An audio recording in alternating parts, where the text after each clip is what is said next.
Les concessions Harley-Davidson sont en pleine panique. Les showrooms sont déserts, les motos s'accumulent et les motards fidèles désertent en masse. Mais le véritable enjeu ne se cache pas dans les gros titres. Il touche directement chaque motard qui se soucie encore de l'avenir de la marque. Restez jusqu'au bout, car manquer cela pourrait changer à jamais votre vision de Harley. La salle d'exposition silencieuse, ce n'est pas un ralentissement, c'est un arrêt complet. Pénétrez dans une concession Harley-Davidson aujourd'hui, et la première chose qui vous frappera, ce ne sont ni les chromes, ni l'odeur d'huile, ni les affiches proclamant la liberté. C'est le silence. Des rangées de motos qui vrombissaient autrefois sur le parking en un week-end restent désormais immobiles, leur peinture prenant la poussière sous les néons. Les responsables des ventes scrutent les portes d'un œil inquiet, attendant des clients qui ne viennent jamais. Les téléphones qui sonnaient jadis toutes les heures pour des questions de financement ou des offres de reprise restent obstinément muets. Le bourdonnement de la climatisation semble plus fort que les bavardages des vendeurs. Pour les concessionnaires qui géraient auparavant des listes d'attente, ce silence est assourdissant. Un showroom est censé vibrer. Le cliquetis des clés, les mécaniciens préparant les motos d'essai, les jeunes acheteurs s'informant sur les modèles d'entrée de gamme. Or, les showrooms Harley ressemblent plutôt à des musées d'une autre époque. Chaque mois, le poids des invendus se fait plus lourd. Et pour de nombreux propriétaires locaux, cette angoisse est profondément personnelle. Ils se souviennent de l'époque où Harley symbolisait le mouvement, la rébellion et la communauté. Voir cette fierté se muer en angoisse est déchirant. Le silence qui régnait dans la salle d'exposition n'était qu'une façade. La véritable tempête se préparait à l'arrière. Inventaire ou folie, ils appellent ça optimisation des stocks. Les concessionnaires parlent de saturation. La direction insiste sur le fait qu'elle gère intelligemment l'approvisionnement, en réduisant la production dans certains secteurs, tout en évoquant des chaînes d'approvisionnement équilibrées. Pourtant, les concessionnaires racontent une toute autre histoire. Sur les parkings des concessionnaires à travers l'Amérique, les motos sont empilées roue contre roue, leurs moteurs jamais démarrés. Chaque jour qui passe à l'arrêt, les frais de financement s'alourdissent. Ce que le siège social appelle une réserve stratégique, les concessionnaires l'appellent un piège financier. Pour les petits commerçants locaux, il ne s'agit pas d'un simple exercice de comptabilité. Ce sont des discussions nocturnes avec les banquiers à supplier pour obtenir des reports de paiement sur les financements de stock. C'est voir les anciens modèles se démoder tandis que l'usine continue d'expédier des motos qui ne correspondent pas aux goûts locaux. L'ironie est cruelle. Les concessionnaires se retrouvent simultanément avec un stock excédentaire de motos inadaptées et un stock insuffisant pour les modèles que les clients recherchent réellement. Les présentations institutionnelles affichent des graphiques colorés, vantant des stocks sains, mais sur le terrain, c'est l'étouffement. Au lieu de libérer des liquidités, les concessionnaires se retrouvent avec des camions de livraison qui les saignent à blanc. Chaque camion est perçu moins comme une bouée de sauvetage que comme un fardeau supplémentaire. Alors que les vélos s'entassaient, invendus, le plus grand choc ne vint pas de l'entrepôt, mais de la salle de réunion. Si vous ressentez la pression que subissent actuellement les concessionnaires, cliquez sur « J'aime ». Cela me montre que vous êtes attentif. Et laissez un commentaire. Pensez-vous que Harley puisse encore redresser la situation ou les dégâts sont-ils irréversibles? Un changement de PDG qui n'a rien changé. Ils ont remplacé un spécialiste de la chaussure par un spécialiste du golf. Les concessionnaires ont bien compris le message. Jochen Zeitz, l'ancien patron de Puma, a finalement été limogé après des années de déclin. Le conseil d'administration a nommé à sa place Arthur Starr, un homme issu de la restauration et du commerce de détail, et non de l'univers de la moto. Pour les motards et les concessionnaires, ce n'était qu'un changement de nom, pas d'esprit. Le problème qui minait la direction de Harley, un détachement de la culture motarde, se prolongeait désormais. Les concessionnaires, qui espéraient un motard chevronné, quelqu'un qui incarnait l'esprit de la marque, se sont retrouvés avec un autre étranger, adepte du jargon managérial. Ils ont l'impression que le siège social privilégie les tableurs au témoignage, les consultants en images de marque aux motards eux-mêmes. Présentée comme une transition audacieuse, cette décision n'a fait que renforcer leur conviction que le conseil d'administration ne comprend pas vraiment ce qui fait vivre la communauté. Ce changement de direction était non seulement démotivant, mais carrément démoralisant. Dans les concessions, les conversations tournaient au cynisme. Si Harley ne choisissait pas un pilote pour la représenter, comment espérer regagner la fidélité de sa clientèle ? Les employés murmuraient que le conseil d'administration avait troqué une certaine distance contre une autre. Les concessionnaires pouvaient bien sûr discuter des CV à l'infini, mais la dure réalité se cachait derrière les chiffres. Les concessionnaires peuvent se tromper. Votre équipement, lui, ne le peut pas. Investissez dans du matériel plus résistant que votre casque, vos gants et vos bottes. Le lien est dans la description. Le quartier de l'enfer. Le trimestre qui a incité les concessionnaires à revoir leurs clauses de sortie. Le rapport financier de Harley-Davidson pour les derniers mois de 2024 a été un véritable coup dur. Les ventes mondiales ont chuté de plus de 20% entre 2022 et 2024. Au cours du seul dernier trimestre, les livraisons de motos se sont effondrées de plus de moitié par rapport à la même période de l'année précédente. Le chiffre d'affaires, qui faisait autrefois la fierté des réunions trimestrielles, a été réduit de près de moitié, pour atteindre 420 millions de dollars. Pire encore, la société a enregistré une perte d'exploitation de 214 millions de dollars au cours de ce même trimestre. Pour une marque qui symbolisait autrefois la force, ce déficit était synonyme d'échec. À la fin de l'année, le résultat d'exploitation avait fondu à 417 millions de dollars, soit moins de la moitié de ce qu'il était en 2023. La bourse a réagi brutalement. D'une cinquantaine de dollars l'action en 2023, Harley a dégringolé à près de 20 dollars en 2025, anéantissant plus de la moitié du patrimoine des investisseurs. Pour les concessionnaires, ces chiffres n'étaient pas de simples titres à sensation. Ils se traduisaient par des nuits blanches, des factures impayées et la crainte bien réelle de devoir fermer définitivement leurs portes. Ces chiffres effroyables n'étaient que le coup de sifflet initial, signalant que les concurrents étaient prêts à bondir. Cavalier en fuite. Votre client n'a pas disparu, il est passé à autre chose. Faites un tour dans une concession Harley-Davidson. Les motards absents ne sont pas tranquillement installés chez eux. Ils sont chez un concurrent, à 2 pas de là. Indian, autrefois perçu comme une marque nostalgique et marginale, séduit désormais les motards avec ses baggers modernes et ses cruisers de moyenne cylindrée. À la fois modernes et fidèles à l'esprit américain. Des motards qui juraient de ne jamais changer de marque réservent maintenant des Chiefs et des Challengers. Des motos qui allient style et prix abordable. Il n'y a pas que les marques indiennes. Honda, Yamaha et Kawasaki ont inondé le marché des motos de milieu de gamme avec des modèles fiables, bien moins chers, qui démarrent au quart de tour et proposent des offres de financement que les concessionnaires Harley ne peuvent égaler. Les jeunes motards en quête d'aventure et d'accessibilité, comparant la gamme Harley aux alternatives japonaises, le choix est vite fait. Même les plus fidèles sont tentés lorsqu'ils voient leurs amis partir au guidon de machines moins chères, mais tout aussi performantes et fiables. Les concessionnaires en sont témoins au quotidien. Des clients potentiels essaient une Harley par nostalgie, mais signent finalement un contrat avec un concurrent. Les défections, autrefois rares, sont désormais monnaie courante, ce qui mine non seulement les ventes, mais aussi la confiance des clients. Avant même que ces rivaux n'aient fini de savourer leur victoire, la stratégie tarifaire de Harley-Davidson a commencé à frapper plus fort que n'importe quel concurrent. Le prix de la trahison. Le prix des motos neuves a grimpé en flèche. La fidélité, elle, est restée intacte. Pendant des décennies, Harley-Davidson a cultivé sa clientèle en proposant des modèles d'entrée de gamme accessibles, accueillant ainsi les nouveaux motards au sein de la famille. Les Sportster 883, 1200 et Road King Standard n'étaient pas de simples motos, elles étaient des portes d'entrée. Elles permettaient aux jeunes acheteurs de goûter au style de vie Harley sans se ruiner.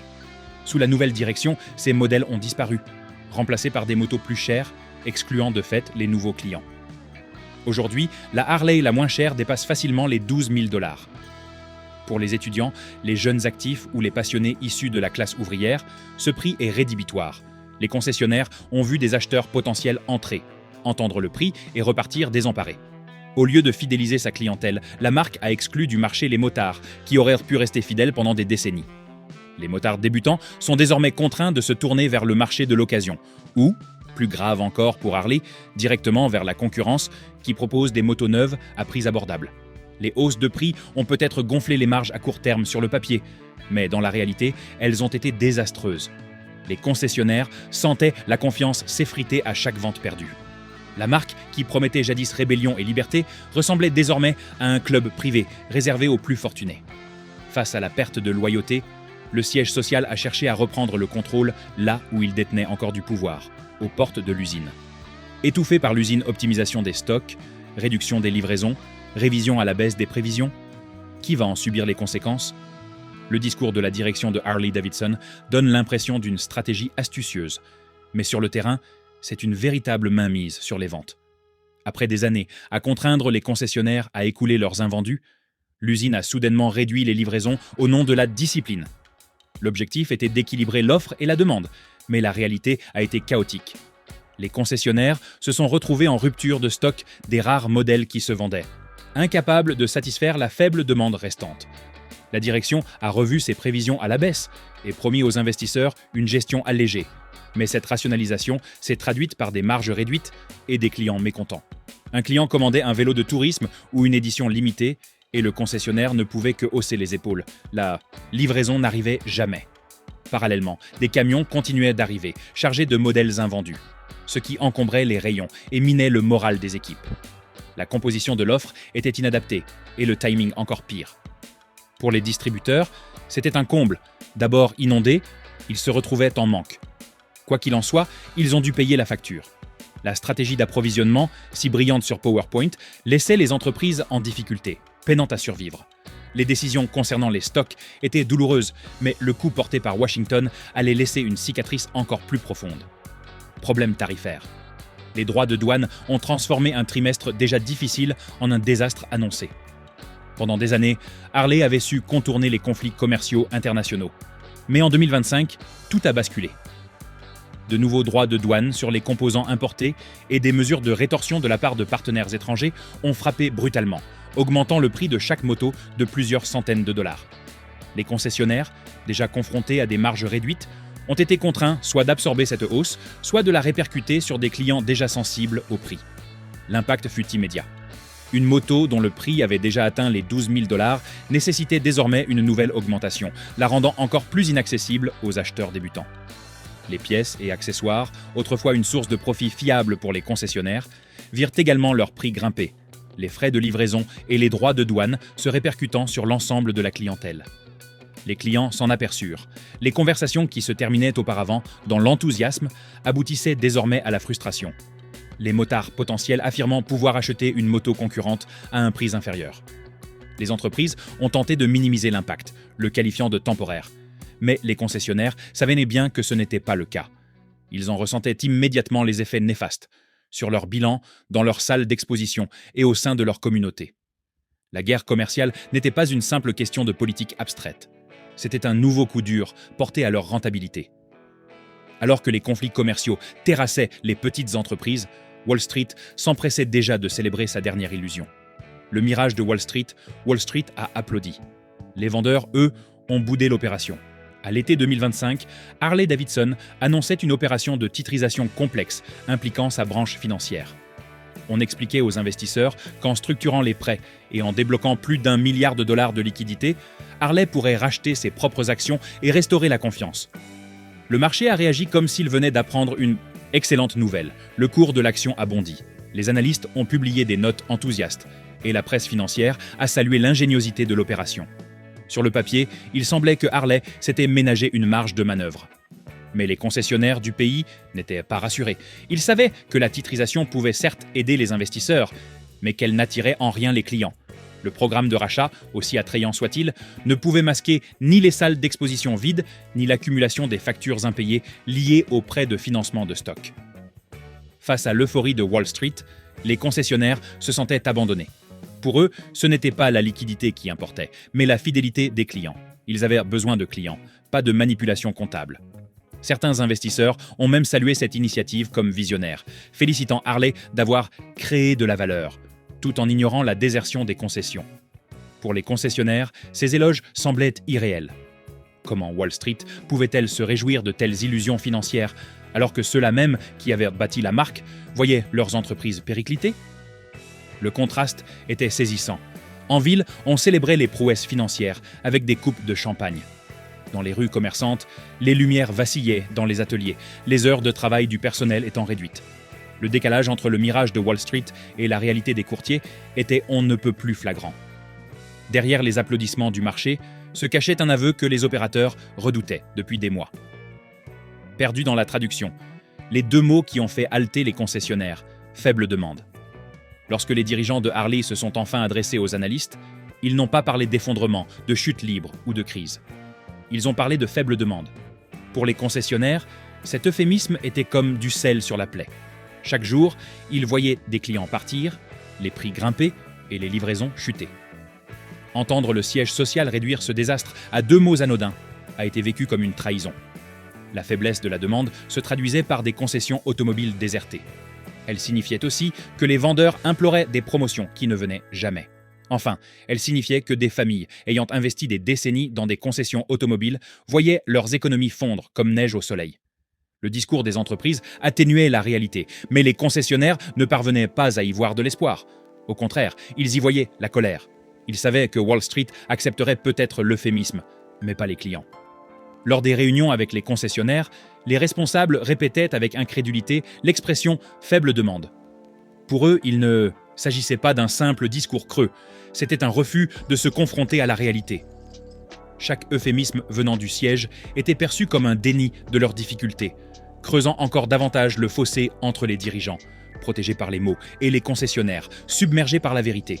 Ce fut un tournant en matière de confiance.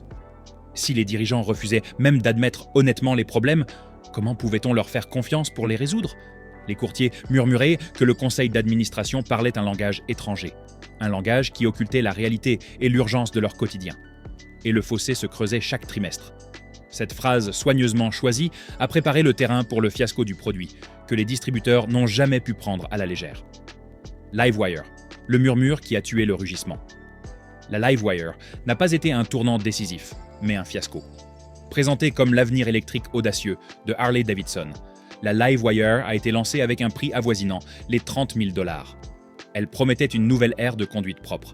Mais les concessionnaires se sont retrouvés avec des entrepôts remplis de machines invendues.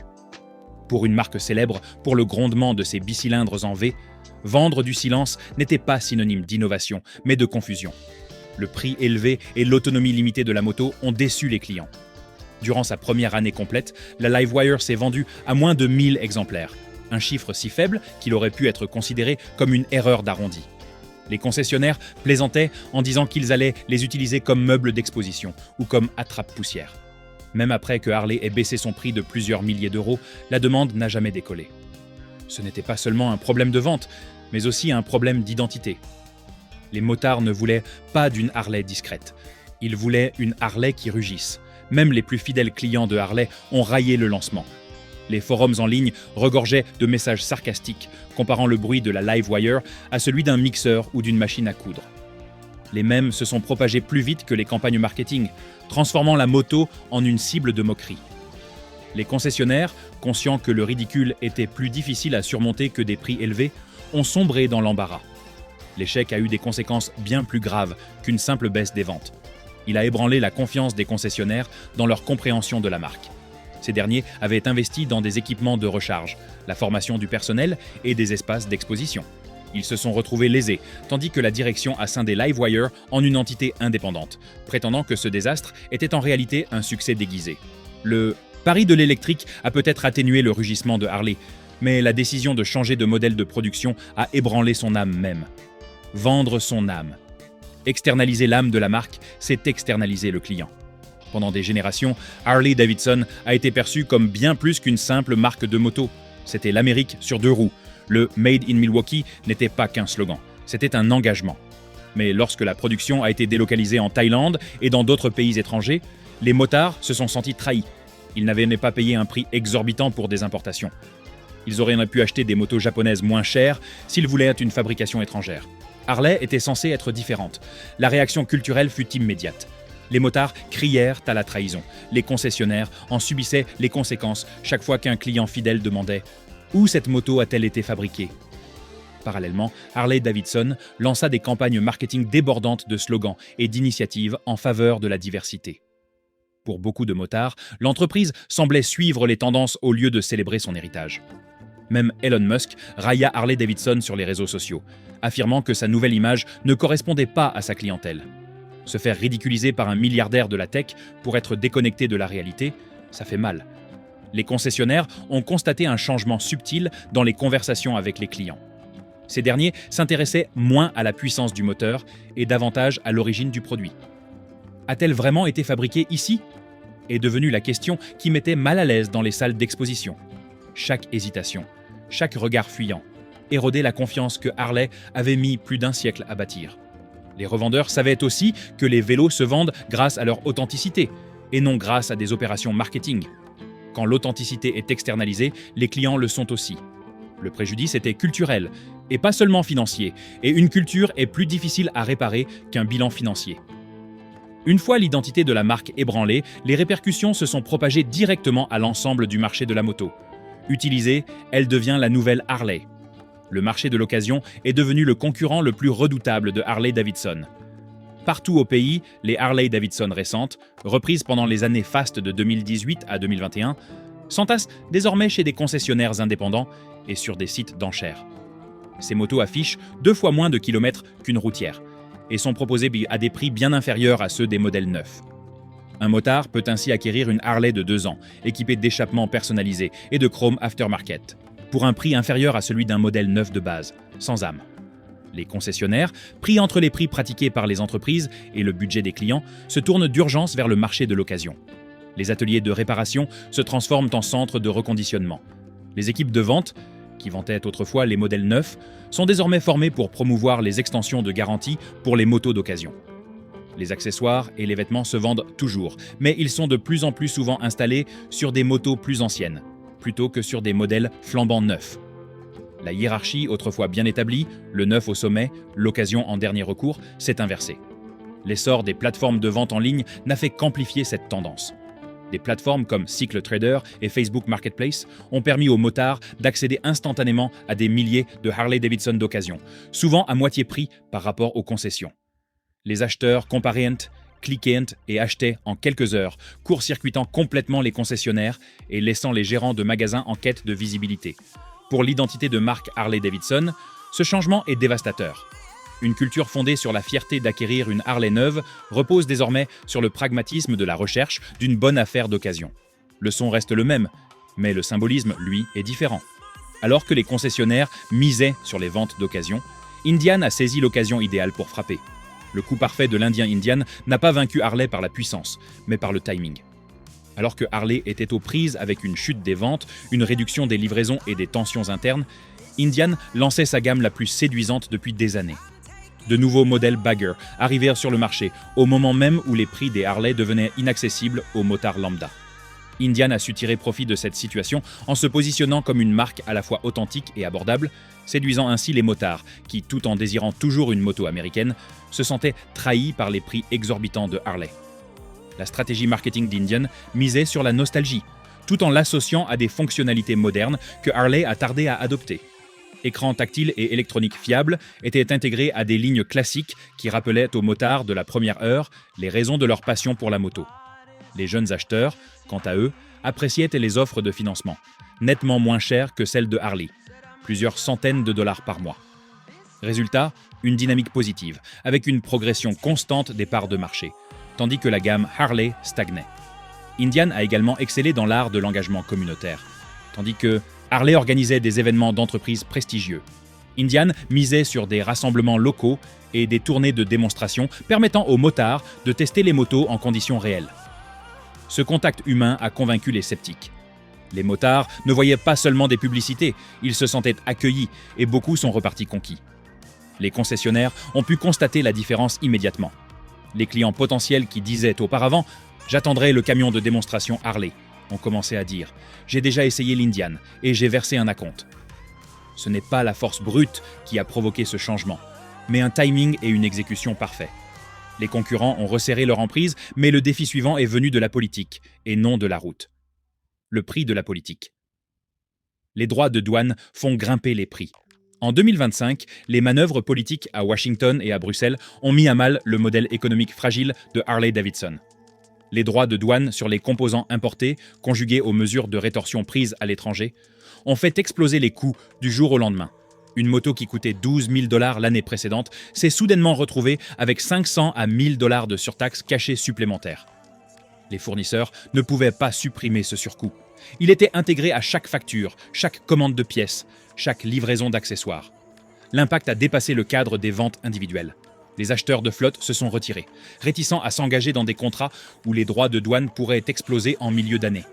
Les distributeurs internationaux ont réduit leurs commandes, invoquant l'incertitude quant à leur coût d'importation dans 6 mois. Même les vêtements, source de revenus stables, sont devenus plus difficiles à écouler. Les tissus et fermetures éclairs importés étant désormais soumis à de nouveaux droits de douane. Les faibles marges d'exploitation de Harley se sont encore réduites et les répercussions se sont propagées des conseils d'administration de Milwaukee aux petites concessions de province, impuissantes face à la politique commerciale mondiale. Pour les concessionnaires, les droits de douane n'étaient pas un simple enjeu politique lointain. C'était un problème mathématique quotidien. Chaque nouvelle facture était synonyme d'incertitude. Chaque livraison engendrait des coûts cachés et chaque conversation avec un client risquait de se terminer en frustration. Les décisions politiques prises à des centaines de kilomètres de là se traduisaient par une perte de confiance immédiate, directement au comptoir. Les clients ont entendu les excuses, mais cela leur est resté indifférent.